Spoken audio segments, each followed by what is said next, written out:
Martedì 18 novembre, buongiorno Sicilia da Angelo Gagliano. E da Emanuela Corsi, buongiorno. Con Emanuela come sempre leggeremo i quotidiani del giorno in edicola, prima quelli regionali poi quelli nazionali, ma intanto ci sono le notizie. Ieri c'è stato un altro, purtroppo l'ennesimo incidente sul lavoro nella Ragusano a Pozzallo. Il braccio di una betoniera è caduto e poi ha ucciso nell'impatto un uomo, un operaio di 35 anni. C'è anche un ferito, facciamo il punto e vediamo il servizio.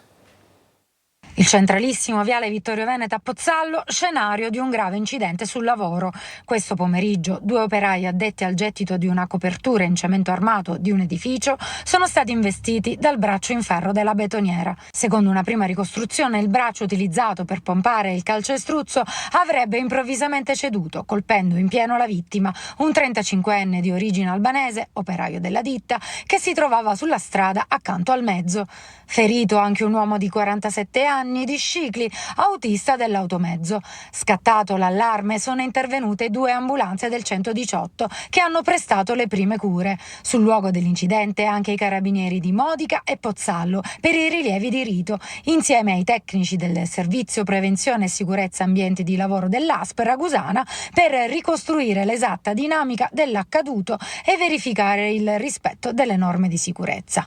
L'area del cantiere è stata posta sotto sequestro su disposizione della Procura di Ragusa, che ha aperto un'inchiesta. Il giovane albanese è morto sul colpo e poco dopo il magistrato ha disposto la rimozione della salma dal luogo dell'incidente, mentre il ferito, per le gravi lesioni riportate, è stato trasferito all'ospedale Maggiore Baglieri di Modica. E allora, cominciamo con questa tragica notizia, l'ennesima purtroppo che riguarda il mondo del lavoro. Sì, un incidente avvenuto ieri alle 14:30 appunto a Pozzallo nel Ragusano. Allora andiamo a vedere la Gazzetta del Sud. C'è del braccio di una betoniera, operaio, muore. La vittima di origine albanese aveva 37 anni, ferito anche un suo collega di 47 anni.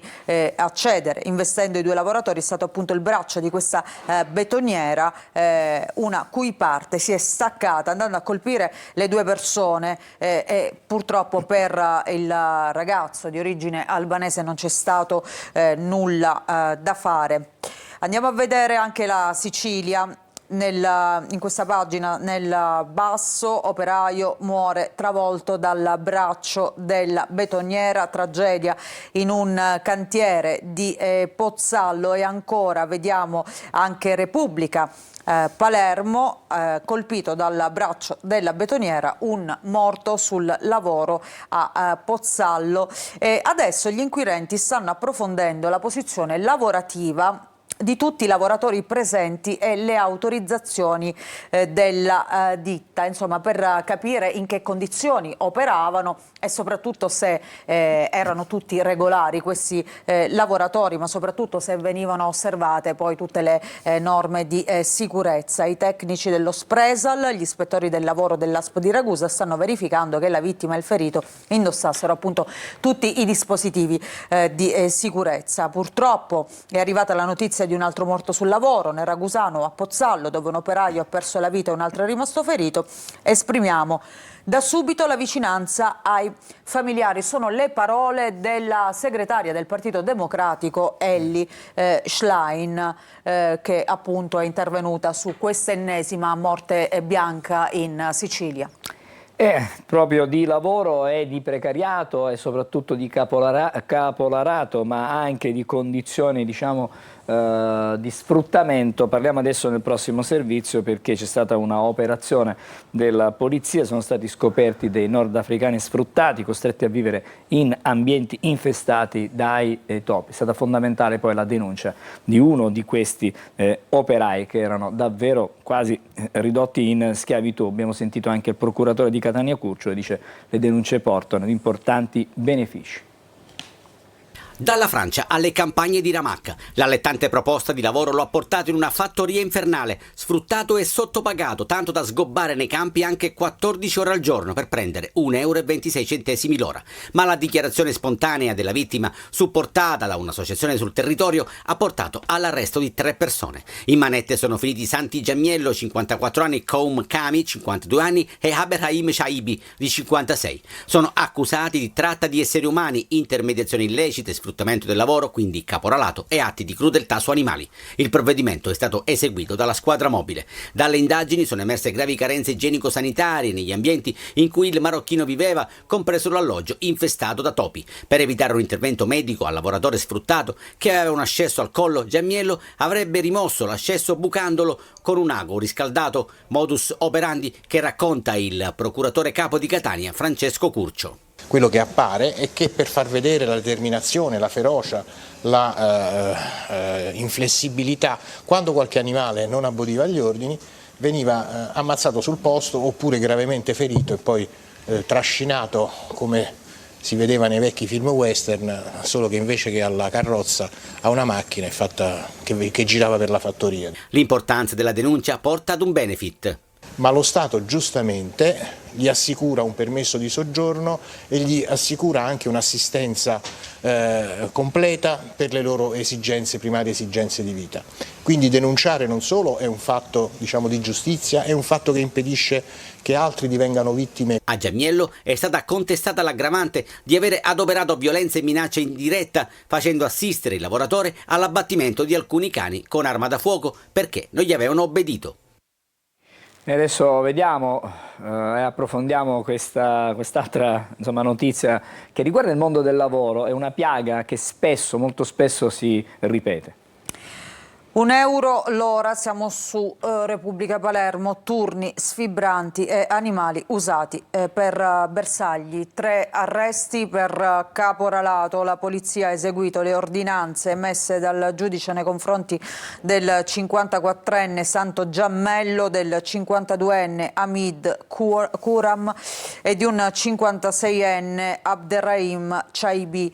Le accuse sono di tratta di esseri umani, intermediazione illecita, sfruttamento del lavoro e crudeltà contro gli animali, quindi insomma tutto quello che è lontano appunto da quello che dovrebbe essere il lavoro. Le indagini sono scaturite grazie alle segnalazioni di associazioni antitratta che in alcuni cittadini stranieri avevano notato chiari segnali di assoggettamento. L'ascolto di una delle vittime ha messo in luce la probabile dinamica del reclutamento. Kuam avrebbe convinto questo lavoratore, che appunto ha reso queste dichiarazioni spontanee, a lasciare la Francia per trasferirsi a Ramacca, garantendogli condizioni vantaggiose che poi non sono mai state realizzate. Una volta arrivato, l'uomo infatti è stato indirizzato in questa fattoria degli orrori di Giammello, dove appunto le persone venivano sfruttate per poco più di €1 l'ora e dove venivano fatte vivere in condizioni disumane. Ci sono stati anche episodi di uccisione di animali, insomma veramente avveniva di tutto. A Ramacca leggiamo scoperto un'azienda agricola che sfruttava i migranti, la denuncia di un cittadino appunto marocchino. Ma andiamo a vedere anche le altre pagine, gli altri quotidiani che raccontano questo ennesimo caso di caporalato che arriva dalla Sicilia. Nella fattoria degli orrori, la definisce la Sicilia, lezioni di vita uccidendo i cani. E poi vediamo ancora la Gazzetta del Sud, schiavizzati per 14 ore al giorno, vivevano in condizioni disumane, le forme crudeli del caporalato tra violenze e minacce, scattano 3 arresti a Ramacca, lavoratori stranieri pagati €600 al mese senza diritti e assistenza sanitaria. La UIL, l'assenza di controlli aiuta imprenditori criminali a lucrare sulle persone e a farla franca. Dalle indagini della polizia, appunto, per quanto riguarda le carenze sanitarie, è emerso che intanto vivevano appunto in questo alloggio infestato da topi, poi per evitare un intervento medico al lavoratore sfruttato che aveva un ascesso al collo, Giammiello, appunto il titolare di questa fattoria degli orrori, avrebbe rimosso l'ascesso bucandolo con un ago riscaldato sotto la supervisione di un altro degli arrestati. Quindi veramente è raccapricciante quello che è emerso da questa indagine della Procura Etnea. Grazie Emanuela, lasciamo la cronaca, adesso invece occupiamo di politica. Ieri c'è stato un vertice di maggioranza, il primo senza la DC, tra gli argomenti sul tavolo anche le nuove regole per la nomina dei manager della sanità. Vediamo e sentiamo il servizio. Svolta per le nomine in sanità in Sicilia. Nasce una commissione di saggi che indicherà le terzine dei migliori per ogni posto e solo dopo interverrà la politica. È stato il tema principale del primo vertice di maggioranza del centrodestra in Sicilia senza la Democrazia Cristiana, tenuto oggi nelle stanze del governo all'Ars. Le nomine non si faranno più negli elenchi degli idonei come fu per la riforma Razza Musumeci. Una nuova riforma prevederà un'alta commissione composta da 3 membri, uno di nomina del Presidente della Regione, uno della Genas, l'Agenzia del Ministero per la Salute, e un terzo di nomina della Conferenza dei Rettori. La Commissione indicherà le terne di migliori candidati per ogni posto e poi la politica farà le nomine sulla base dei 3 finalisti. Il vertice al quale erano presenti tutti i partiti si è svolto in 2 tempi. Al mattino le questioni prettamente politiche trattate con la presidenza del Presidente della Regione Renato Schifani e la presenza del Presidente dell'Ars Gaetano Galvagno. Poi nel pomeriggio le questioni tecnico-finanziarie con l'assessore Alessandro Dagnino. Rientrati anche i dissapori con l'assessorato all'agricoltura che ha annunciato una nuova circolare per la stabilizzazione dei precari dei consorzi di bonifica, al centro di uno scontro nel weekend con il Movimento per l'Autonomia. Nel pomeriggio sul tavolo i circa 200 milioni di euro di tesoretto da utilizzare con la presentazione delle proposte dei partiti. Per quel che riguarda gli interventi territoriali, quelli tacciati di essere mancette, potranno essere proposti soltanto interventi infrastrutturali gestiti da enti locali o enti ecclesiastici. Infine via libera all'aumento delle ore dei braccianti forestali e sul piatto anche aumenti delle ore di lavoro per ex precari stabilizzati come gli ex PIP, ma su questo e su altro saranno necessari approfondimenti tecnici da parte degli uffici del bilancio. La politica prova a ripartire, diciamo così, la politica regionale, ma ieri sono conclusi anche gli interrogatori, il ciclo di interrogatori per inchiesta che riguarda quello che era il comitato d'affari. Ma andiamo e cerchiamo di andiamo con ordine, partiamo dal nuovo comitato di esperti, stavolta per le nomine in sanità. Esatto, più che altro Schifani tenta di ripartire con questa coalizione cercando insomma di tenerla unita quanto più possibile per arrivare al termine del suo mandato, ma soprattutto Schifani non ha mai fatto mistero di volersi riproporre all'elettorato alle prossime regionali. E allora andiamo a vedere questo comitato di esperti, quindi un doppio passaggio per scegliere i famosi manager della sanità che hanno fatto traballare proprio la maggioranza di governo. Quindi prima una commissione che selezionerà, composta da 3 membri, che selezionerà appunto questi nomi che poi verranno scelti dalla giunta in un secondo step. Un comitato di esperti, siamo su Repubblica Palermo, per le nomine in sanità. Schifani dice: do un segnale, vertice di maggioranza con il governatore dopo gli attacchi di Fratelli d'Italia, percorso poi in salita per i fondi destinati a ex PIP e forestali. Non si è parlato soltanto della sanità durante questo vertice di maggioranza di ieri, ma intanto torniamo al criterio proposto da Schifani per la scelta dei nuovi manager. I nuovi direttori, dice il presidente della regione, non saranno scelti soltanto dalla giunta, ma saranno prima selezionati da una commissione composta da 3 figure, una nominata dal presidente della regione, per l'appunto, la seconda da Agenas e la terza dalla conferenza dei rettori. E poi dice è una risposta della politica doverosa e opportuna per dare un segnale al mondo della sanità, ma anche ai cittadini. E poi vediamo intanto sullo sfondo c'è sempre questa inchiesta, naturalmente, che ancora una volta travolge la sanità siciliana, soprattutto gli appalti nella sanità. Così Cuffaro consegnò le prove del concorso, ecco gli argomenti. La candidata della DC andò a casa dell'ex leader appunto dello Scudo Crociato, interrogato ieri Vito Raso, adesso si decide sull'arresto.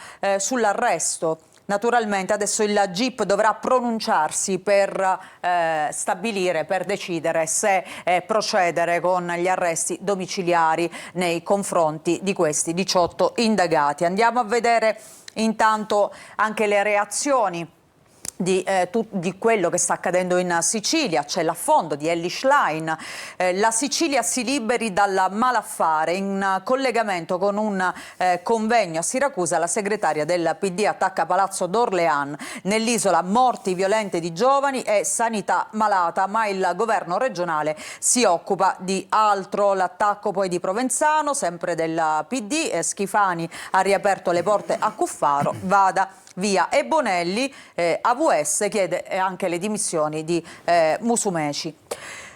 Vediamo sulla Gazzetta del Sud.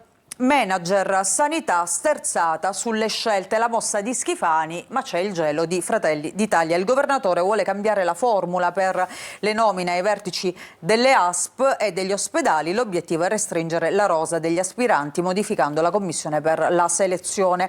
La riforma prevede 18 bandi e concorsi per titoli e colloquio.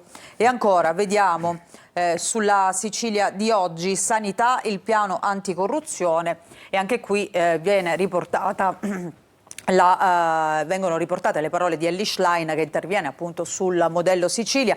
Il problema è Schifani, dice in maniera tranchant appunto la segretaria del Partito Democratico. Il governatore e manager nominati da alta commissione, svolta straordinaria, selezione rigorosa dei direttori generali. Di questo parla Schifani. 3 saggi proporranno terne di nomi, ma poi l'ultima parola spetterà come sempre alla politica.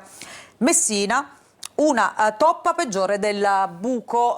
Manlio Messina, ex Fratelli d'Italia, che torna ancora a parlare contro il governatore Schifani, e poi la segretaria del PD invece, che attacca Sicilia, ostaggio degli scandali, ora un'alternativa non da soli. Provenzano, Roma staccherà la spina. Inchieste, il presagio di Cracolici, altri tirati dentro, quindi potrebbe anche allargarsi la platea, insomma, degli indagati. E poi a proposito dell'inchiesta, anche qui nella stessa pagina della Sicilia vediamo l'inchiesta di Palermo sugli appalti e sulla corruzione negli appalti. L'uomo di Cuffaro che dice mai diffusi bandi e tracce concorsi, e adesso insomma sentiremo come si pronuncerà il GIP. Questa sarà sicuramente una settimana determinante in tal senso.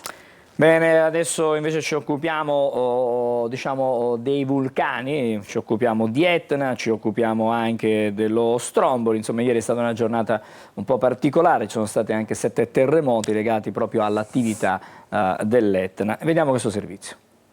Una crepa sull'asfalto nel parcheggio della scuola di Tremestieri nel catanese intitolata Madre Teresa di Calcutta, proprio nella mattinata in cui uno sciame sismico ha toccato, insieme ad altri, il comune etneo.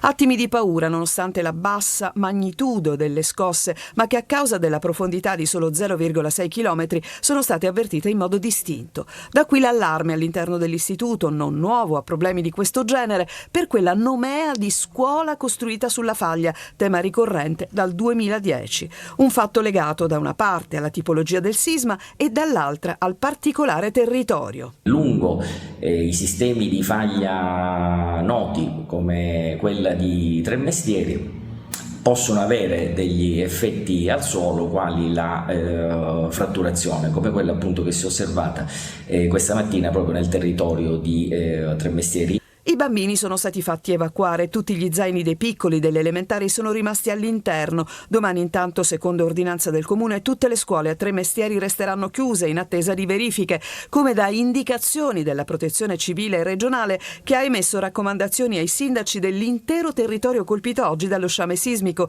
compresa l'eventuale attivazione del COC e delle procedure di mitigazione dei rischi.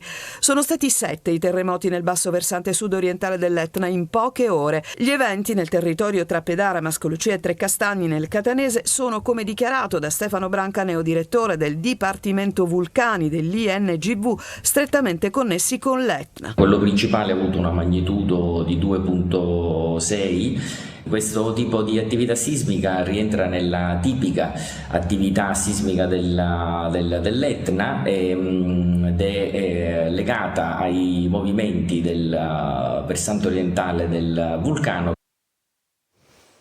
E adesso torniamo da Emanuela e ripartiamo proprio da questa notizia per la rassegna stampa. Sì, la terra che trema nella Catanese. Allora andiamo a vedere all'interno della Sicilia, è allarme per l'apertura di una profonda crepa all'ingresso di una scuola di Tremestieri Etneo in provincia di Catania. La scossa di terremoto ha segnato la pavimentazione davanti all'istituto Teresa di Calcutta. Oggi resteranno in via precauzionale chiusi tutti i plessi, naturalmente, per consentire poi i sopralluoghi. E allora andiamo a vedere la prima pagina della Sicilia. Angelo, vediamo alcune notizie. Intanto si parla del ponte nuovo alt della Corte dei Conti. Salvini e società pronti al piano B. La Corte dei Conti boccia anche l'atto tra MIT e Stretto di Messina, che ora punta a registrazione ordinaria. Insomma, un percorso in salita, quello dell'infrastruttura, che poi è il cavallo di battaglia della Lega e del ministro Salvini. Andiamo a vedere una notizia più leggera. Vediamo qui Rosario Fiorello con una pagina, con una copia, scusate, del quotidiano La Sicilia in mano, fiore all'occhiello. Il ritorno della Sicilia a Roma e Milano viene raccontato proprio con Fiorello, che mostra appunto questa copia del quotidiano siciliano. Lo showman saluta su Rai Radio 2 la nuova iniziativa del giornale. Sempre all'interno della Sicilia di oggi vediamo anche un incontro che si è tenuto ieri per fare il punto e soprattutto per guardare al futuro delle ciminiere dopo il rogo. Incendio alle ciminiere, parte adesso la ricerca dei fondi per la ricostruzione. Serve la volontà politica, presente anche il ministro Musumeci alla città metropolitana, corsa contro il tempo per non restare fuori dal turismo congressuale. Cambiamo quotidiano, andiamo a vedere anche la prima pagina di Repubblica. Palermo in apertura, appunto il vertice di maggioranza e la mossa anticrisi di Schifani, trassaggi per le nomine in sanità, ma vediamo anche un'altra notizia. I cantieri A2 e velocità di Palermo si accelera sulla metro al Politeama. E poi ancora vediamo la prima pagina della Gazzetta del Sud. In primo piano il ponte, non passa al vaglio della Corte dei Conti la convenzione tra MIT e Stretto. L'atto aggiuntivo segue la stessa sorte negativa della delibera con la quale il CIPES lo scorso 6 agosto ha approvato il progetto definitivo del ponte. Il governo resta in attesa delle motivazioni e le opposizioni tornano all'attacco dicendo insomma che questa infrastruttura non sa da fare. E poi vediamo anche la prima pagina del Giornale di Sicilia. Sanità fronda sulle nomine, intesa su nuovi criteri nella scelta dei manager, ma in Fratelli d'Italia monta il malessere. Poi manovra, ecco come saranno divisi i 200 milioni. Ancora un'ultima notizia, carceriere di Matteo in libertà vigilata, ricorsi respinti per la Cassazione, c'è un positivo percorso rieducativo. Uno dei condannati per il sequestro e l'omicidio del piccolo Giuseppe Di Matteo, Romualdo Agrigento, resta in libertà vigilata. Lo ha deciso la quinta sezione della Corte di Cassazione. Bene, grazie Emanuela. Adesso vediamo qual è la situazione. Torneremo da Emanuela Corsi fra poco per i quotidiani nazionali. La situazione traffico, viabilità in A Catania, nella circostanza, cominciamo con le immagini che ci arrivano da via Vincenzo Giuffrida. Vediamo un po' se riusciamo a vedere. No, siamo sul Tondo Gioieni in questo momento. Allora, questa è la situazione allo stato attuale. Mi sembra traffico piuttosto scorrevole per l'ora di punta. Dal Tondo Gioieni adesso vediamo un'altra tratta. Nelle immagini osserviamo invece la parte bassa della circonvallazione via Lodorico da Pordenone. Qui le auto sono incolonnate, c'è una lunga fila in direzione Policlinica, in direzione Mister Bianco, mentre invece in direzione Ogni la situazione è certamente più tranquilla. Altra immagine che vi proponiamo è quella di via Vincenzo Giuffrida, traffico in entrata sostenuto, sono le auto per intenderci che nelle immagini vanno in discesa, mentre le auto in uscita dalla città sono sicuramente molto di meno.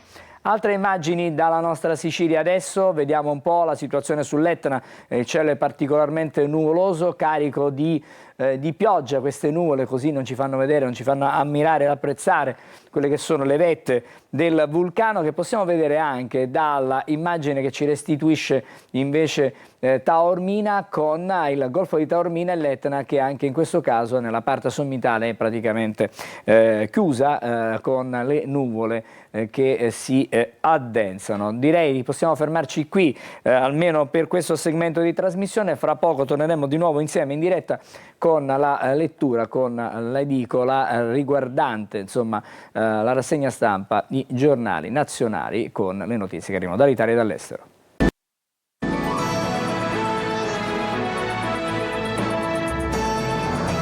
Bentornati a Buongiorno Sicilia, torniamo da Emanuela Corsi.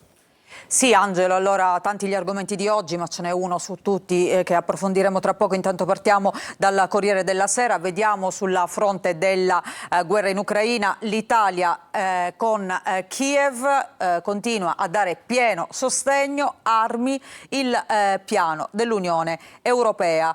Von der Leyen servono 135 miliardi. Zelensky intanto va da Macron e firma un accordo storico appunto per il presidente dell'Ucraina per 100 jet. E poi a Gaza vediamo sì alla bozza degli Stati Uniti, ma c'è appunto una notizia che vediamo, le Kessler ieri, la notizia della morte di entrambe le gemelle, la scelta di morire assieme, loro sono ricorse all'eutanasia. Lo shock, il dolore, a 89 anni, le icone della varietà appunto che scelgono di morire con il suicidio assistito. E poi vediamo il maltempo, ancora danni nel nord Italia, frana sulle case nel Goriziano, travolto mentre aiuta una donna, morta anche l'anziana, poi danni ancora in Liguria e Toscana. Andiamo a vedere intanto all'interno la notizia di oggi che ha riaperto il dibattito sulla fine vita, cioè la scelta delle gemelle Kessler di morire assieme con il suicidio assistito, l'eredità in beneficenza, la scelta di morire insieme nella casa di Baviera, il mistero però sulla data del 17 novembre, si cerca di capire perché abbiano scelto proprio il 17 novembre per farla finita assieme. E poi il racconto, la villetta a Monaco, voci sulla depressione, gli ultimi giorni di due donne in una, così le definisce il Corriere. Gli alloggi dove abitavano erano collegati, i ricordi e le abitudini, quindi una vita veramente in simbiosi di queste due donne che sono state un'icona, sono delle icone della televisione italiana e che hanno veramente lasciato tutti sbigottiti per questa scelta di morire così. Intanto dicevamo, si riapre il dibattito sulla fine vita e vediamo le regole nei paesi, come cosa dice la legislazione. Appunto, in Francia le crisi dell'esecutivo ritardano la bozza, ora il voto è al Senato. Nel Regno Unito si discute un testo per il fine vita, ma i Lord resistono. In Spagna il governo Sánchez permette l'eutanasia, si può può obiettare. E poi in Svizzera dai 75 anni è lecito, abbiamo visto anche alcuni casi di italiani che sono andati proprio in Svizzera per aiutare i terminali, anche gli stranieri, appunto dicevamo tanti italiani sono andati lì. E poi in Italia il caso più discusso fu quello di DJ Fabo, e poi ci sono invece delle leggi regionali che hanno aperto alla fine vita, come la Toscana e la Sardegna. Andiamo a vedere ancora l'addio ad Elis ed Ellen, scelta che divide, è il dilemma di una legge. Schillaci, il ministro Schillaci che dice deve decidere il Parlamento. E poi ci sono anche le reazioni da parte di personaggi del mondo dello spettacolo che hanno conosciuto, che hanno lavorato anche con le gemelle Kessler. Malgioglio che dice non mi sento di giudicarle, la Zanicchi che invece difende la vita, quindi dice ma la vita è sacra. Insomma, tante pagine oggi dedicate proprio a loro, ma abbiamo poco tempo a disposizione, quindi andiamo a vedere anche le altre notizie. Dicevamo il maltempo, frane, esondazioni, 2 morti e un ferito nel Goriziano, gente in fuga sui tetti. In Friuli ci sono 300 sfollati, nubifragi anche in Toscana, in Versilia. E ancora, ieri ci sono state le parole della chef stellata Antonia Klugman, il suo ristorante è finito sott'acqua, così si butta via la fatica di una vita. E qui vediamo le immagini appunto del suo ristorante stellato che è stato praticamente devastato dall'inondazione. Ancora vediamo La Stampa.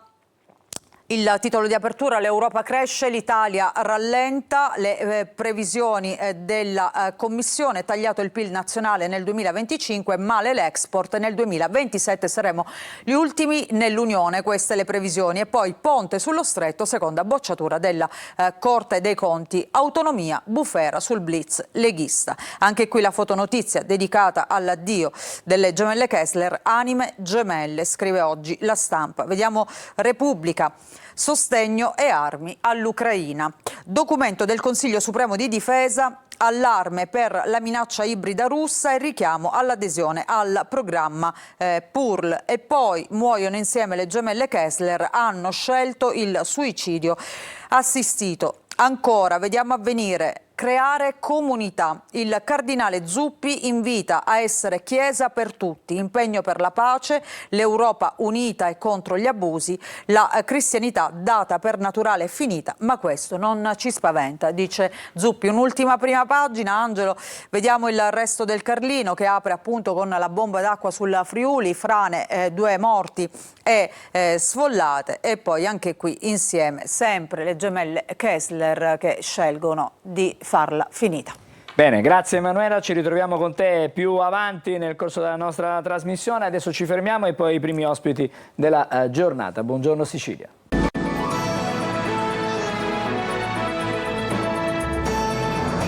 Allora, ci ritroviamo di nuovo a Buongiorno Sicilia e do il benvenuto e ben trovato al professore Salvatore Baglio. Buongiorno professore, buongiorno. Presidente della Fondazione Samotrace e anche docente all'Università di Catania. In collegamento con noi, la vedo già sui monitor di servizio, adesso la vedete anche voi, la Presidente di Confindustria Catania, Cristina Busi. Buongiorno Presidente.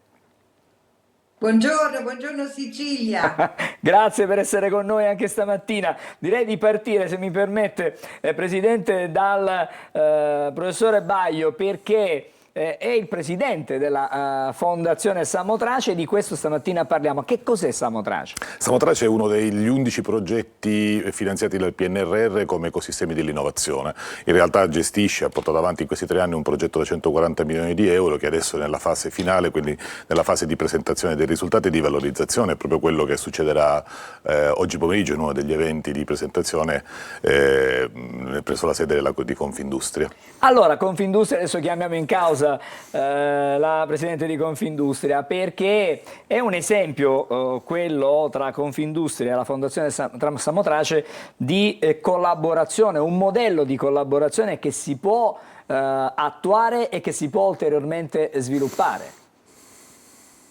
Beh, per noi è un motivo di grandissimo orgoglio perché è una vera eccellenza che viene fuori dal risultato di un incontro, intanto finanziato dal PNRR. Questo dimostra che non sono soli dei lavori detti normali, ma delle cose importanti come questa. Che cos'è? È la ricerca che si incontra con l'impresa e da lì nasce una collaborazione che attraverso noi Confindustria porta tutto quello che sono idee innovative, risultati positivi, ricerca, alle nostre aziende che devono chiaramente sviluppare al massimo tutta questa ricerca. Noi al nostro interno abbiamo la Digital Innovation Hub, che è presieduta da Lucio Colombo, ed è proprio il trade union che noi facciamo tra ricerca e le nostre imprese, anche attraverso delle nostre imprese stesse che lavorano con l'Istituto di Fisica Nucleare, con l'Università di Catania e con tutti gli istituti di ricerca. Allora, torno dal professore Baio perché... Io vorrei, sì, prego. Spero che i nostri giovani sentano queste spiegazioni, perché abbiamo bisogno di loro ed è importante che partecipino, perché è la dimostrazione che se si vuole si può restare in Sicilia. No, questo è un messaggio importantissimo, però ci sono, diciamo, oggi pomeriggio approfondirete in particolare 3 aspetti del progetto. Ce le vuole illustrare, professore? Sì, oggi pomeriggio parleremo di mobilità intelligente, di energia e di One Health, di salute, di soluzioni per la salute. Sono 3 degli aspetti che sono stati affrontati da Samotrace che, come diceva la Presidente, ha avuto l'obiettivo di produrre, di sviluppare ricerca che potesse essere monetizzabile, valorizzabile immediatamente, per innescare quell'effetto moltiplicativo che ci è stato chiesto dal PNRR. In questo l'interazione tra la ricerca finalizzata e l'industria, le imprese è fondamentale. Questo è esattamente il momento in cui presentiamo, il momento finale, perché lo abbiamo fatto anche durante tutto il percorso, presentiamo questi risultati proprio con l'obiettivo di innescare questo effetto moltiplicativo e assolutamente sì, d'accordo. Pienamente d'accordo, noi abbiamo assunto oltre come ecosistema, quindi come intero sistema, oltre 200 giovani ricercatori che hanno costruito delle competenze assolutamente uniche e importanti e che debbono essere spendibili nel territorio principalmente di influenza per Samotrace, che è partito ad essere inizialmente solo la regione siciliana, ma che adesso si è esteso a tutta l'Italia meridionale con l'effetto dei bandi a cascata. Siamo passati da 25 soggetti che lavoravano su Samotrace, adesso siamo 75 e copriamo l'intera Italia meridionale e l'impatto ci auguriamo che sia ben al di là di questo perimetro. Allora torno dalla Presidente di Confindustria, perché questo cosa significa quello che si sta facendo? Che l'innovazione è anche qualcosa di concreto, non è soltanto qualcosa per cui si può immaginare, ci si proietta nel futuro. Poi c'è, come diceva prima il professore, lavoro per i giovani, ci sono nuovi progetti, ci sono nuovi investimenti. Certo, tanti nuovi investimenti, perché lei ha sentito i settori che andiamo a creare, a sviluppare, e sono tanti, possono essere ancora di più. Per cui credo che in Italia siamo tra i pochi ad essere così avanti. E questo è giusto che si sappia, perché a volte purtroppo non se ne parla mai abbastanza. Allora, c'è un progetto, ci sono delle tecnologie già realizzate, c'è qualcosa di concreto proprio di cui possiamo parlare stamattina, così raccontiamo a chi ci sta ascoltando? C'è tantissimo fatto. Samotrace ha avuto l'obiettivo in questi anni di realizzare prototipi, dispositivi che fossero immediatamente utilizzabili.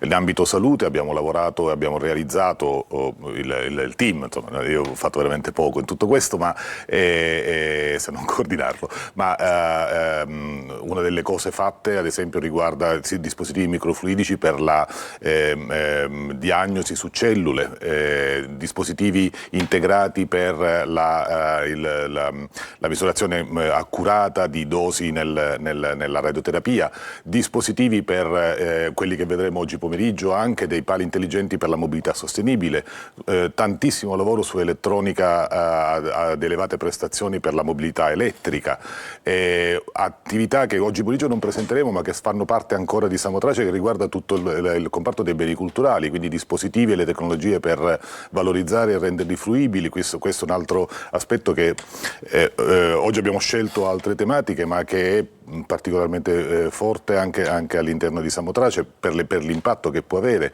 Abbiamo un altro ambito che è molto forte, che è quello dell'agricoltura, dei dispositivi e sensori per l'agricoltura e l'ambiente, quindi c'è ancora altro da presentare in successivi eventi che a breve Samotrace metterà a terra. Saranno tutti eventi tematici dove presenteremo questi risultati agli portatori di interesse del territorio e anche fuori dal territorio, così come stiamo facendo adesso con le industrie diciamo, associate a Confindustria. E Confindustria in questo ritorniamo di nuovo ha diciamo, degli associati importanti, no? Per sviluppare proprio questo tipo di attività, perché l'Etna Valley è fondamentale in tutto questo diciamo, discorso futuristico, ci aiuta, insomma è una culla la nostra Etna Valley. La nostra Etna Valley è unica nel mondo, anche perché abbiamo solo noi l'Etna, ma effettivamente abbiamo delle aziende notevoli in questo. Voglio nominarne alcuna, tipo l'Etna High-Tech, Meridionali Impianti e soprattutto STM, che è un grandissimo fiore all'occhiello per noi e siamo fieri e orgogliosi che abbiano deciso di venire a Catania. Ci auguriamo che altre aziende vengano a Catania e che apportino ancora di più a questo nostro mondo della ricerca come aiuto tecnologico e come sviluppo. Allora, purtroppo ci dobbiamo fermare, siamo stati veloci, grazie per le informazioni che ci avete fornito. L'appuntamento è oggi pomeriggio alle 15, insomma, saranno 2 ore e mezzo, circa 3 ore, in cui ci si confronterà nella sede di Confindustria a Catania, in Viale Vittorio Veneto, per discutere di Samotrace e mettere sul tavolo le cose concrete. Porteremo dimostratori tangibili che vedremo funzionare, racconteremo quello che abbiamo fatto e racconteremo anche quello che è attorno a Samotrace e quello soprattutto che intendiamo fare nei prossimi anni. Grazie al professore Salvatore Baio. Questo è il secondo incontro. Secondo incontro, ci aspettiamo già il terzo. Siamo già pronti per il terzo. Grazie al professore Salvatore Baio, che è il presidente della Fondazione Samotrace, grazie anche alla presidente di Confindustria Catania, Cristina Busi. Buon lavoro, in bocca al lupo. Grazie per l'invito. Grazie. A dopo. Ci fermiamo qualche momento e poi torniamo di nuovo insieme. Vediamo le previsioni meteo. Ben ritrovati da Sofia Inglese di Trebi Meteo. Ci attende un martedì con tempo e peggioramento al centro-sud, piogge e temporali localmente anche intensi, specie sul versante tirrenico.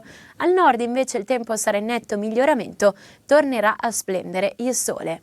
Ci attende un martedì con spiccata variabilità sulla Sicilia, il tempo sarà per lo più uggioso, con la possibilità di qualche fenomeno sparso, precipitazioni localmente a carattere temporalesco in serata sulle coste settentrionali. Le temperature saranno in conseguente calo di qualche grado, complici anche i venti che soffieranno sostenuti con mari mossi. Nella giornata di mercoledì un po' di residua variabilità al mattino, ma poi graduale tendenza a un miglioramento, splenderà infatti il sole. I venti soffieranno ancora a tratti sostenuti, con mari infatti localmente mossi e specie al largo, e temperature senza particolari variazioni. Per tutti i dettagli scaricate l'app di Trebi Meteo.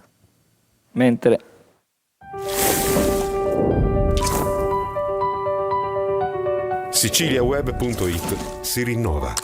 Più informazione, notizie in tempo reale, i telegiornali, gli approfondimenti e le dirette di Antenna Sicilia e Telecolor.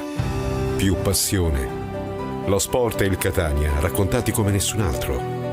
Più emozione, con i grandi eventi in diretta e con l'intrattenimento delle nostre produzioni TV. siciliaweb.it. Ogni giorno, in libertà, ovunque tu sia, con un click. siciliaweb.it. Connessi con il tuo mondo.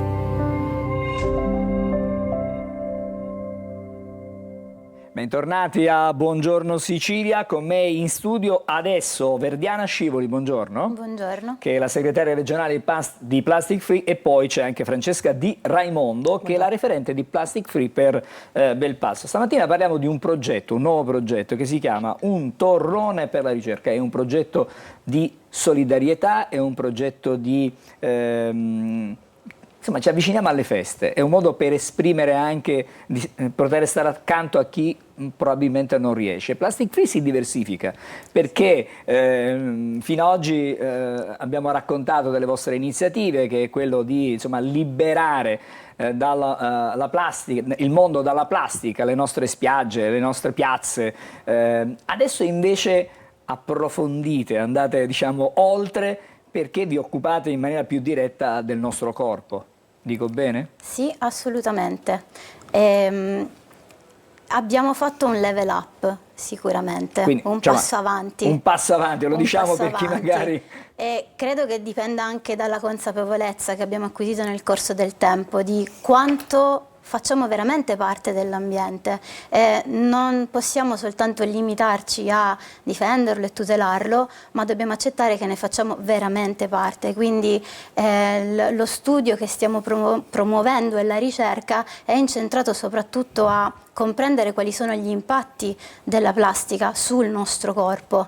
Parliamo specificatamente delle nanoplastiche, cioè quelle particelle invisibili. E microplastiche. Spiego brevemente nel miglior modo possibile di cosa stiamo parlando. Quando disperdiamo un oggetto di plastica nell'ambiente, questo non sparisce per magia, ma si scompone in frammenti sempre più piccoli che diventano invisibili all'occhio umano. Di contro, cosa avviene?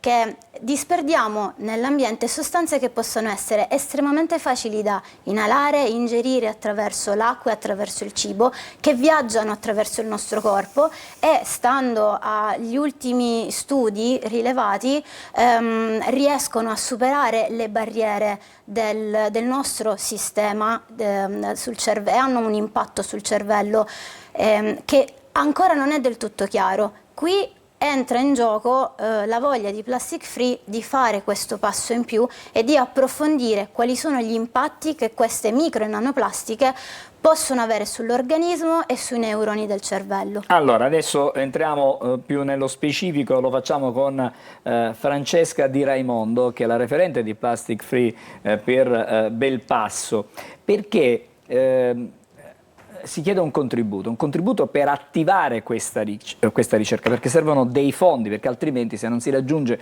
una quota minima, non si può attivare questa ricerca. Attraverso quale sistema si può arrivare ad attivare la ricerca? Attraverso appunto l'acquisto di questi torroni per la ricerca, di cui abbiamo la possibilità di fare la vendita attraverso il banchetto già dal partire dal 1° di dicembre, sia attraverso il nostro sito, dove ci sarà proprio una sezione dedicata allo shop, all'acquisto. Possiamo partire dall'acquisto del singolo torrone da 10 euro fino all'acquisto del tripack, e questo porterà direttamente tutto quello che sarà il ricavato di questi torroni, che non hanno nessun tipo di plastica. Quindi ricordiamo che sia il packaging, che ovviamente dal punto di vista organico il torrone non contiene nessun tipo di nanoplastica, perché abbiamo la fortuna di avere un comitato scientifico che va a portare qualcosa di qualità ovviamente anche a chi acquista, e fare una donazione che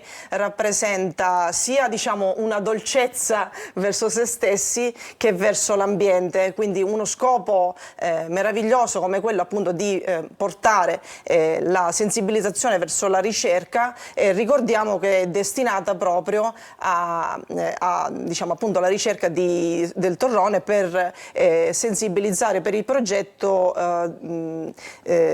Ricordami, scusami, il passaggio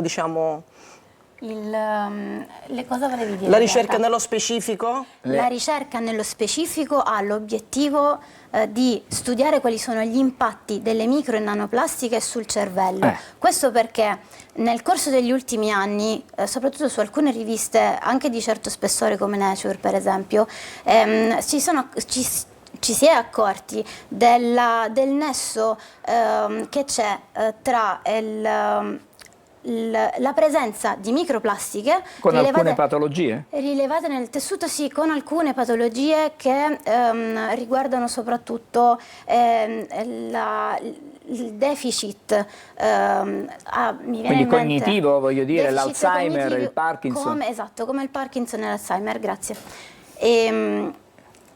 Quindi avere a disposizione un team che può in qualche modo dimostrare quali sono questi impatti permette di poter strutturare meglio delle richieste specifiche da fare ai governi, ma anche più nel ridotto a chi si occupa per esempio del packaging, di chi si occupa degli imballaggi, in modo tale che riusciamo meglio a definire qual è il corretto uso della plastica nelle nostre vite, non con l'idea di eliminarlo o condannarlo, ma di usarlo in maniera coscienziosa. Tutto questo ovviamente viene fatto in collaborazione anche con istituzioni scientifiche importanti, perché vedo che c'è una collaborazione con il San Raffaele di ricerca di Roma e ci sono dei giovani ricercatori che sono diciamo lì che mettono a vostro servizio la loro grande capacità per trovare questi nessi di causalità che stiamo andando a ricercare. Quindi significa la vostra iniziativa di quest'anno non è soltanto, diciamo, fare bene per Natale, ma è, diciamo, proiettata nel futuro questa vostra iniziativa? Questo senza dubbio. Tutto quello che facciamo a livello associazionistico oggi non è per velleità personale, ma ha l'obiettivo di avere un impatto positivo sulle nostre vite, sulle vite dei nostri figli e ci chiediamo che mondo vogliamo lasciare in eredità ai nostri figli, in che mondo vogliamo vivere nei prossimi, anche solo nei prossimi 10 anni. Già sarebbe un risultato Noi ridimensioniamo un po' importante. gli obiettivi. Prima di salutarci volevo fare ricordare quali sono le vostre iniziative, perché se io volessi in qualche modo contribuire a sostenere questo vostro progetto, che ricordiamo è un torrone per la ricerca, cosa posso fare? Dove vi trovo? Online, per strada, nelle piazze? Cosa possiamo fare? Allora, noi abbiamo previsto comunque degli incontri. Innanzitutto dal 1° dicembre appunto partirà lo shop per l'acquisto di questi terroni e abbiamo previsto delle date sul territorio. In particolare andremo a coinvolgere proprio i comuni che hanno ottenuto dei riconoscimenti sul nostro territorio plastic free, come quello di Camporotondo e Belpasso.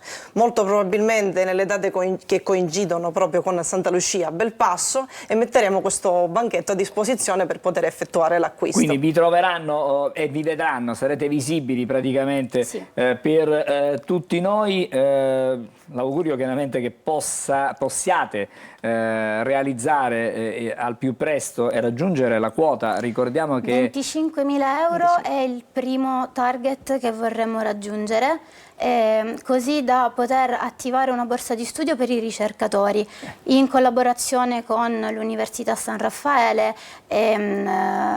Ci tengo anche a ringraziare per questo il professore Ennio Tasciotti, che è un po' l'essenza di questo progetto. 25.000 euro è il primo obiettivo. L'obiettivo finale sarebbe raggiungere entro la fine dell'anno 100.000 euro, in modo tale da poter mettere a regime un sistema di ricerca completo.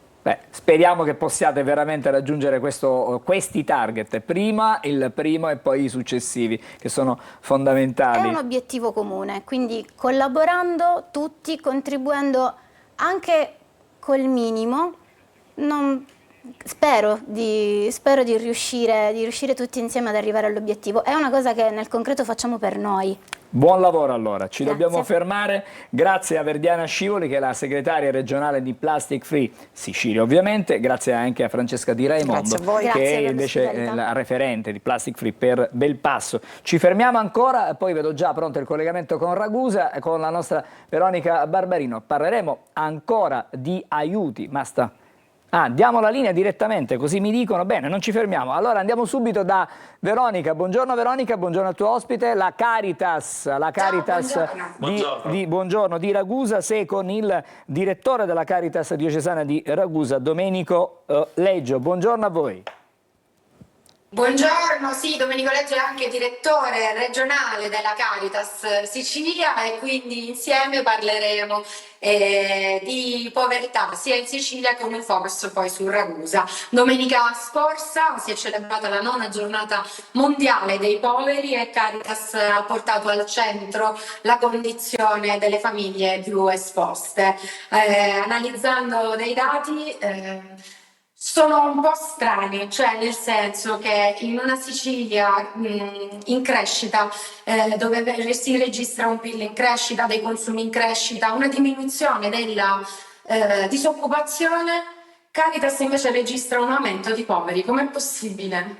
Ma è possibile perché purtroppo dalla ricerca che noi abbiamo fatto i contratti di lavoro sono dei contratti, noi li definiamo poveri perché sono contratti part-time, sono contratti a collaborazione a progetto, un po' toccano delle aree grigie, nel senso che tempo determinato, indennità di disoccupazione, e tutto questo chiaramente non garantisce il necessario alla famiglia, soprattutto laddove c'è una presenza di minori ma anche di ragazzi che devono proseguire negli studi o eventuali inciampi dovuti anche a problemi di salute che ti costringono e costringono la famiglia a esporsi, a indebitarsi notevolmente per sostenere non solo queste spese ma poi il quotidiano. Ma chi sono questi nuovi poveri? Ma noi abbiamo persone anziane che non erano abituate a chiedere, a rivolgersi ai punti di aiuto e di sostegno. Poi abbiamo diverse situazioni che riguardano anche i nuovi fronti delle dipendenze, no? Ecco, le dipendenze da gioco, ma anche la solitudine, soprattutto per i ragazzi dai social network e altro. Ecco, tutte queste fattispecie ci rimandano al fatto che ormai il nuovo povero, anche come richiamato da Papa Leone proprio nella giornata di domenica scorsa, è colui che ha 2 o 3 fattori di povertà, quindi magari prima aveva soltanto l'aspetto alimentare, ma oggi si assomma a questo l'aspetto dell'istruzione, l'aspetto della salute, che non ti consente di stare tranquillo e non ti consente di avere quella speranza a cui anche Leone XIII e XIV ci invitava proprio domenica. Ecco, infatti la povertà non tocca solo il portafoglio, ma anche la salute, le relazioni. Diamo un po' dei numeri a livello siciliano. Beh, noi abbiamo intanto anche qui, registriamo che il 70%, devo dire che è un dato confermato anche nella nostra diocesi di Ragusa, il 70% delle persone che si rivolgono ai nostri punti sono nostri locali. Quindi spesso si pensa e si dice aiutate soltanto i migranti, a parte che noi aiutiamo chiunque si rivolge a noi, però poi i dati oggettivi sono concretezza del nostro agire. Il 72% riguarda persone italiane, il 56% riguarda le donne, ma probabilmente perché la donna è un po' più abituata comunque a sostenere il nucleo familiare e si rivolge di più ai nostri punti di ascolto. Ecco, abbiamo un 25% di persone che si rivolgono per più di 5 anni a noi, perché questo è proprio il sintomo di una cronicizzazione o di un aumento di diverse fattispecie di povertà. Tra questi poi registriamo anche un 25% di giovani, vuol dire al di sotto dei 35 anni. I nostri centri di ascolto non erano abituati a vedere persone molto giovani, persone che anche sono senza dimora o persone che vivono rotture di relazioni sociali nel contesto familiare e più in generale della comunità e che quindi si rivolgono a noi. Scusami Veronica, ti chiedo scusa, sì, facciamo un focus su Ragusa così chiudiamo perché dobbiamo andare con il prossimo blocco di trasmissione poi. Quindi andiamo a vedere qual è la situazione proprio sul territorio di Ragusa dove opera in maniera diretta proprio la Caritas di Ragusa. Sì, così ti spiego anche perché ci troviamo qua dentro, dietro di noi ci sono delle derrate alimentari, infatti ci troviamo all'interno dell'Emporio Solidale che è uno degli aspetti che cura Caritas perché la povertà alimentare anche a Ragusa ha un peso. Sì, abbiamo riscontrato e quindi voluto questo Emporio Solidale che è una forma di innovazione alla distribuzione alimentare. Qui le persone vengono e scelgono i prodotti, sia alimentari ma anche per l'igiene intima della casa, per i propri bambini e quindi ecco un meccanismo che vuole ridurre lo sciupio di derrate alimentari ma soprattutto responsabilizzare chi si rivolge ai nostri punti avendo un'assegnazione di punti in base al nucleo familiare e quindi scelgono loro i prodotti che vogliono. Certamente al primo posto sta l'aiuto alimentare, ma l'altro grande fronte di preoccupazione è l'emergenza abitativa. Ecco, le persone non riescono a trovare, questo vale per i migranti ma anche per i locali che non hanno un'abitazione di proprietà, non riescono a trovare le disponibilità delle abitazioni, che è un paradosso perché diciamo che un ragusano, comunque una persona della nostra diocesi, statisticamente ha 2 o 3 abitazioni. Ecco, le persone preferiscono tenere chiuse le abitazioni o metterle in vendita anziché aprirsi, capisco anche per motivi oggettivi, ma dare fiducia alle persone dandogli la possibilità di un'abitazione. E l'altro fronte è quello... Concluda. L'altro fronte? Anche qui è quello sanitario, quindi il disagio mentale, l'uso di sostanze e la chiusura relazionale in cui attraverso i centri di ascolto le persone si rivolgono a noi anche semplicemente per essere ascoltate, trovare dei luoghi che danno fiducia, speranza e possibilità di essere ascoltati. Grazie davvero, grazie alla nostra Veronica Barbarino da Ragusa, grazie al suo ospite Domenico Leggio che abbiamo sentito, oltre che il direttore della Caritas diocesana di Ragusa e anche il delegato regionale dell'ufficio Caritas della conferenza episcopale siciliana. Grazie, buon lavoro per quello che fate sul territorio. Adesso invece ci dobbiamo fermare ancora. Grazie, grazie, una buona giornata. Fra poco parleremo della nuova sede della Polizia Scientifica per la Sicilia orientale, inaugurata ieri a Catania.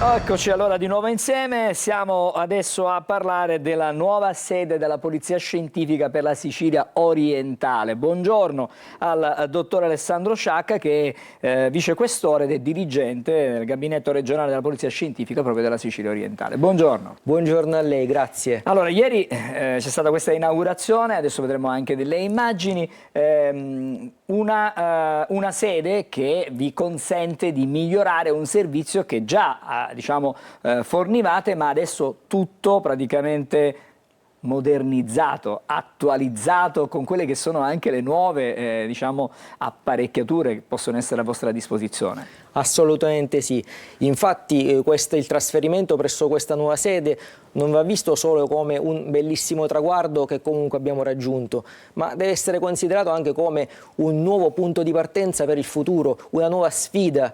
La Polizia Scientifica è sempre proiettata al futuro, all'inseguimento delle nuove tecnologie, alla formazione e quindi questa nuova sede ci ha consentito non solo di ampliare, modernizzare quelli che erano i laboratori che già avevamo anche presso la vecchia sede, ma i nuovi spazi, la grandezza della nuova sede ci ha consentito anche di istituire, creare nuovi laboratori che prima non c'erano.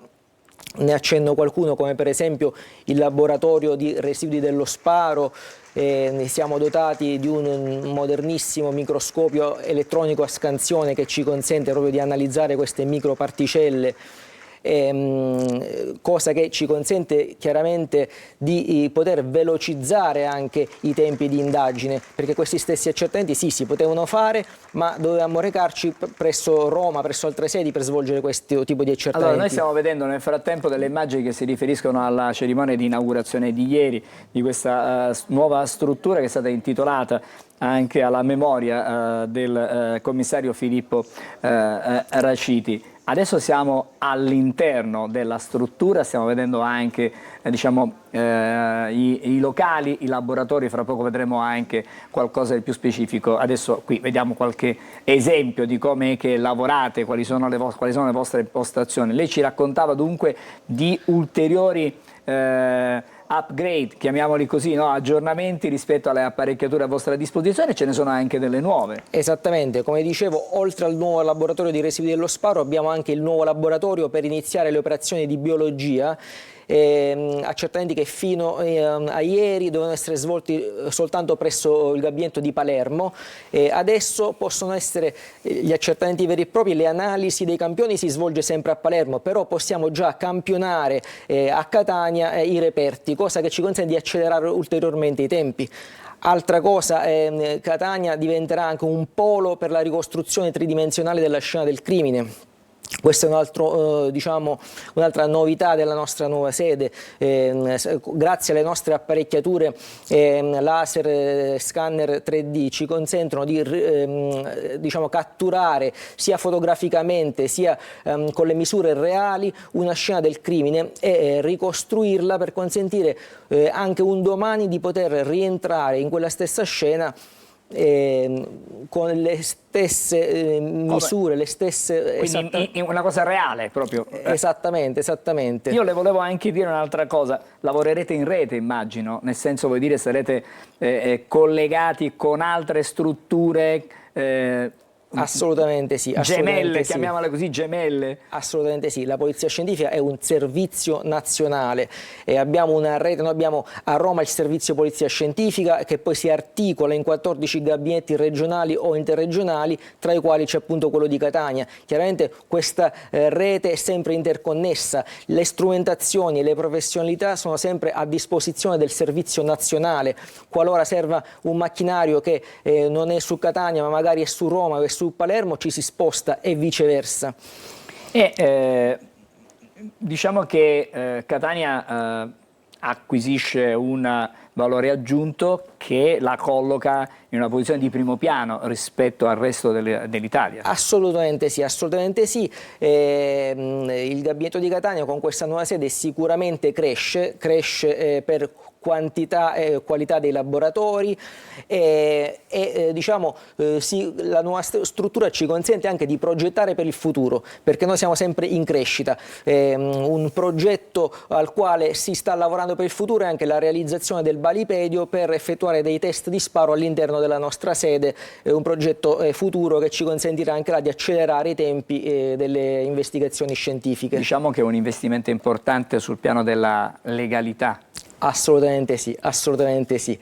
Noi dobbiamo rendere un servizio che è il servizio appunto di polizia scientifica, siamo un ufficio servente agli uffici di polizia giudiziaria, all'autorità giudiziaria e questa struttura ci consentirà di adempiere nel migliore dei modi.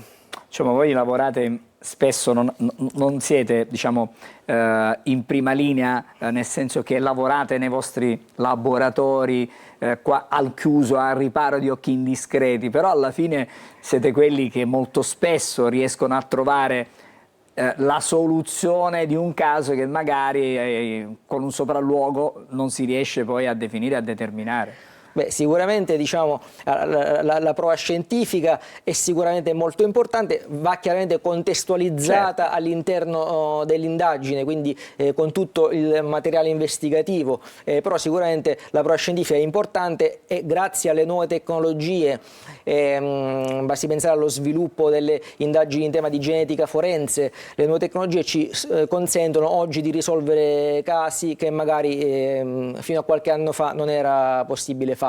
Allora, io chiaramente ribadendo che questa nuova sede si occuperà del bacino della Sicilia orientale, quindi diciamo Messina, Siracusa, Enna, Ragusa, sono oltre che Catania chiaramente, che ospita la sede, diventa baricentrico, diventa il punto di convergenza di quelli che sono poi gli uffici, chiamiamolo così, perché ci saranno degli uffici periferici in queste città e confluiranno questi dati presso la vostra struttura. Assolutamente sì, presso le questure ci sono i gabinetti provinciali di polizia scientifica e nei commissari di pubblica sicurezza i posti di fotosegnalamento. Diciamo, questa è la copertura capillare della polizia scientifica, che è strutturata a livello reticolare e capillare sul territorio.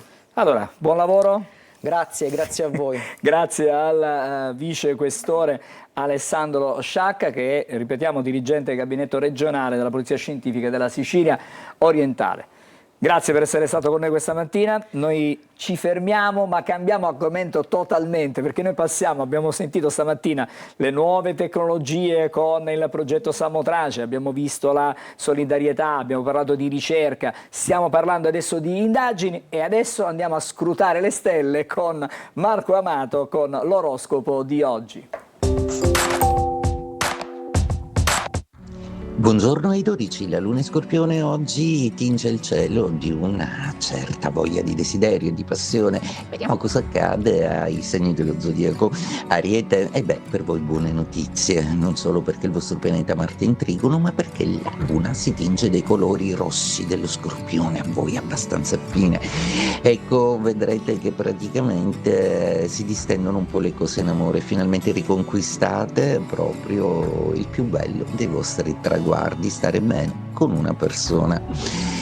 Toro, per voi oggi la luna è in opposizione e quell'Urano che torna di nuovo a ostacolarvi è davvero insopportabile, anche se il reticolato planetario propone degli ottimi recuperi. Avrete comunque tutti gli aiuti possibili, i sostegni e le partecipazioni, quindi per qualunque cosa contate su quanto bene avete seminato. Gemelli, per voi oggi la giornata sembra essere un pochino più ordinata, proprio perché i pianeti tengono molto meglio a bada Urano e l'opposizione che esercita sul vostro pianeta Mercurio. Anche se in tutto ciò non dovete avere fretta, c'è un momento di stallo, di fermo, cercate di pazientare e non giocatevi nervosamente delle possibilità. Cancro, per voi oggi la disposizione del cielo è molto piacevole, la luna è in segno d'acqua e nello Scorpione e Giove nei vostri gradi sta finalmente facendo il suo dovere, aiutato e sostenuto dagli altri pianeti e dalla forza del sole che realizzerà proprio i vostri desideri. Sono previste anche delle entrate economiche importanti. Leone, la vostra giornata oggi procede in una maniera un pochino più provocatoria, siete un po' più ironici, un po' più pronti a dire le cose proprio in maniera diretta, senza troppi peli sulla lingua, quindi agite e vuotate il sacco, ogni tanto ci vuole. Vergine, per voi che siete invece sempre così compassati e gentili, ecco, ci vuole una luna un po' complice. Vasco Rossi cantava "la vita non è facile, a volte basta un complice e tutto è già più semplice". È quello che accadrà oggi. Bilancia, per voi oggi la luna parla di danari e vi propone anche un piano di spesa decisamente molto interessante da valutare, ma solo con il consiglio del partner. Scorpione, la vostra realtà oggi si tinge di romanticità, arriva la luna a stuzzicare Venere e poi piano piano gli altri pianeti che avete nel segno intorno a voi, per cui oggi comincia un gioco di intrighi in amore molto interessante, bene anche al lavoro. Sagittario, per voi oggi la giornata è sempre un po' tutto un fremito, morite dalla voglia di dare fuoco ai cannoni e partire per la vostra grande impresa. Ma bisognerà pazientare ancora un po', e in tutto ciò oggi potrebbe arrivare invece una bella notizia inaspettata che vi depone bene per il futuro. Capricorno, per voi oggi la giornata è molto più stuzzicata dagli amici, proprio perché vi renderete conto che nonostante a volte giocate a fare i burberi, avete tanto affetto intorno a voi. Acquario, giornata oggi sorprendente, anche se la luna è un po' urticante con voi, per cui per quanto succedono per adesso con Plutone che dialoga un po' con tutti i pianeti ospite nel vostro segno, può succedere di tutto. Il vostro umore non sarà proprio quello aderente allo stato di grazia, ecco, mettiamola così. Pesci, per voi oggi la giornata è molto scandita da questa luna in Scorpione che vi aiuta, vi sostiene, rimette a posto le energie, vi dà dei consigli e soprattutto vi fa incontrare una persona speciale. Se siete già in coppia, sarà una persona divertente e utile che vi potrà sostenere nel lavoro. Se invece siete single, oggi è una gran bella giornata, non è il caso di stare a casa. Oh, bene, prima di tornare di nuovo da Emanuela, do un aggiornamento dalle agenzie perché c'è stato un arresto a Catania, un corriere della droga trasportava 35 kg di cocaina, all'arresto sulla tangenziale all'altezza del casello di San Gregorio, il valore di questa droga sequestrata 7 milioni di euro, 35 kg di cocaina in auto. Torniamo di nuovo da Emanuela. Sì, vediamo sul Corriere della Sera che torna una sitcom degli anni passati molto amata, aveva come protagonisti Michelle Hunziker e Fabio De Luigi. Stiamo parlando di Love Bugs che ritorna con una nuova coppia, Michele Rosiello e Brenda Lodigiani. La serie televisiva andrà in onda su TV8 e Now, il nostro Love Bugs nell'era dei social. Lodigiani e Rosiello ripropongono la serie cult di Hunziker appunto De Luigi. Eravamo loro fan. E poi, sempre sulla stessa pagina, ci facciamo sicuramente più seri perché il femminicidio di Giulia Cecchettin diventerà un film diretto da Paola Randi. Grazie Emanuela, una buona giornata a te, una buona giornata a chi ci segue, ci ha seguito da casa, a chi continuerà a seguire i nostri programmi. L'appuntamento con Buongiorno Sicilia a domani. Grazie ancora Emanuela, grazie chiaramente ai tecnici in regia, a tutti voi l'augurio di una buona giornata.